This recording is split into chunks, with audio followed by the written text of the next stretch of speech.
Hi, everyone, and welcome back to Learn English in Real Life. I'm Alex. In today's episode, we're diving into a topic that affects all of us every single day. Making decisions. From what to eat for breakfast to whether to end a relationship or take a new job, we make thousands of decisions each day. Some small, some life-changing. Research suggests the average adult makes about 35,000 choices per day. That's an incredible number. Many of these decisions happen quickly, almost automatically. But others stay with us. They shape our paths, bring regrets, or open new doors. So why do we make bad decisions? And how can we learn to make better ones? Today, we'll explore that question together. Let's get into it. We all have moments when we look back at a choice and ask, what was I thinking? Whether it's something simple like buying an expensive coffee machine we rarely use, or something big like choosing the wrong job, we've all been there. What makes this even more interesting is that our brain actually tries to help us make quick, smart choices. It uses shortcuts, called heuristics. These mental tools help us decide fast without wasting time. Most of the time, they work, but not always. Let me explain one of these shortcuts. The anchoring bias. Suppose you're shopping for a car. The first car you see costs $25,000. Every car after that feels cheap if it costs less. Why? Because your brain used $25,000 as a reference point. That number becomes an anchor. Even if another car is worth only $20,000, you might think $23,500 is a deal. This isn't just theory. Researchers Tversky and Kahneman did a famous experiment to show this. They asked people to spin a wheel that landed on a random number. Then they asked how many African countries are in the United Nations. People who saw a high number guessed higher. Those who saw a low number guessed lower. The number on the wheel had nothing to do with the real answer, but it still changed people's guesses. That's the power of anchoring. Your brain grabs the first piece of information it sees and uses it to decide everything else, even if it's random or unrelated. To avoid this, it helps to think in ranges. Don't get stuck on one number. Instead, ask yourself, what is the lowest I might pay? What is the highest that still makes sense? Look at the full picture. Now let's talk about comparisons. Imagine you can save $25 by driving 15 minutes to another store. If you're buying a $75 jacket, that sounds like a smart move. But what if you're buying a $10,000 couch? Would you still drive 15 minutes to save $25? Most people wouldn't.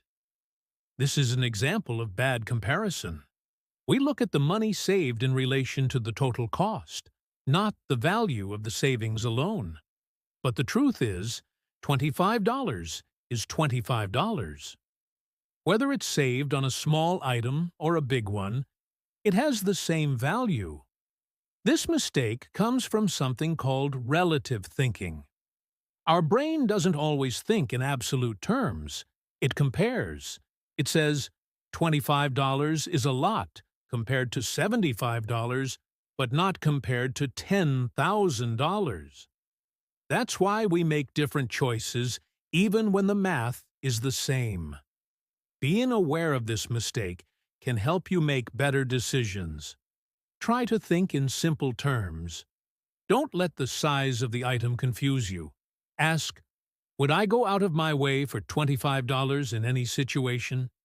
If yes, then go. If no, then don't. Keep it simple. Another reason we often make poor decisions is something called optimism bias. This means we believe that bad things are more likely to happen to others than to ourselves.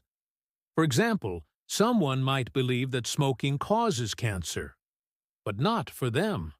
Or they think they won't get into a car accident because they're a careful driver, even if they text while driving. This belief gives us comfort. It protects us from fear. We don't want to believe that something bad could happen to us. So, we ignore warnings. We don't listen to statistics. And we keep making risky choices. Optimism bias is common, and sometimes even helpful. It can give us confidence, but too much of it makes us blind to real danger.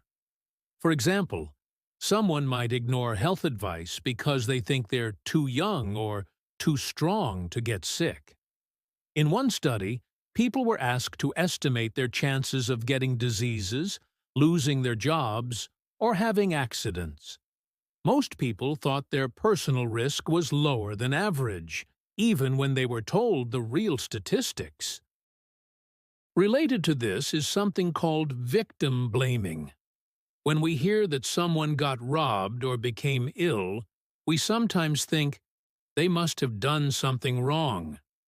This way of thinking makes us feel safe, as if we're in control.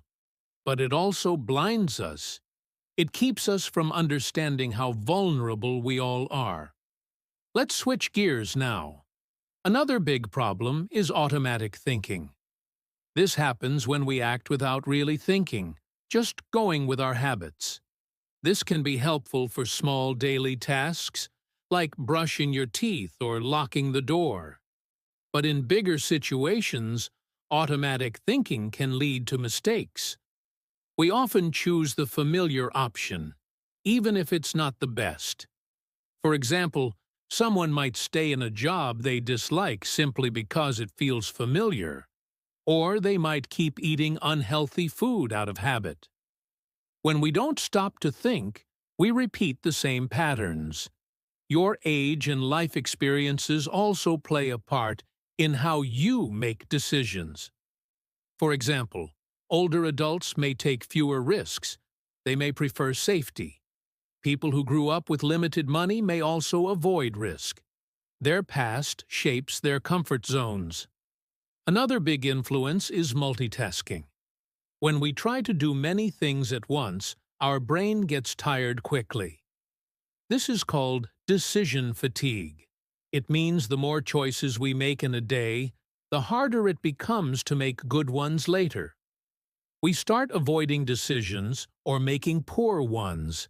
Let's say you've been working all day, solving problems, answering emails, making plans.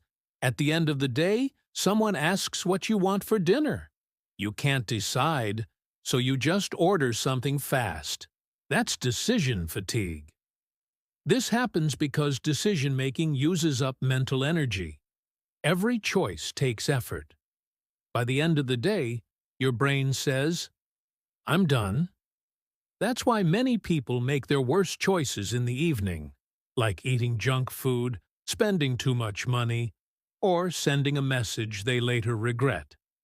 So what can we do about all of this? How can we protect ourselves from bad choices? First, focus on what matters. Don't waste your brain power on small things. Save your energy for important decisions. For example, it's okay to wear the same simple outfit each day, but take your time when choosing a school or job. Second, limit distractions. If you need to decide something important, turn off your phone. Close extra tabs. Find a quiet space.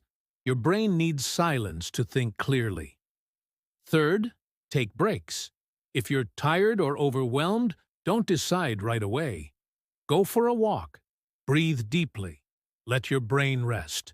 When you return, you'll be able to think more clearly. Fourth, ask someone for input. A friend or mentor can offer a new view. They might see something you missed. You don't have to decide alone. Fifth, notice your emotions.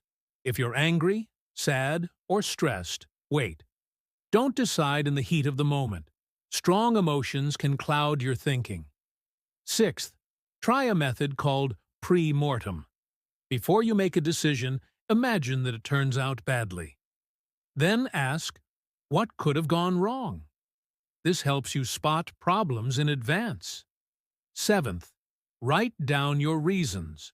When you face a big choice, take a few minutes to list the pros and cons. Seeing it on paper can make things clearer. Finally, learn from the past. If you made a bad decision before, don't just feel bad about it. Ask, what went wrong? What did I ignore? What can I do differently next time? Let's quickly go over what we talked about. Your brain uses shortcuts to save time. These are helpful, but not always correct. Anchoring bias and bad comparisons can lead you in the wrong direction. Optimism bias makes us ignore risks. Automatic thinking, multitasking, and decision fatigue all affect how well we choose. There are clear ways to protect ourselves. Pause, focus, rest, ask, and reflect. The good news is that with a little awareness and care, we can all make better decisions. We don't need to be perfect. We just need to pause, reflect, and trust that good thinking leads to better results. That's all for today's episode. Thanks for listening and spending your time with me. If you liked this episode, don't forget to like and subscribe to learn English in real life. We'll be back soon with another topic to help you grow your English in real-life situations. Take care and see you next time.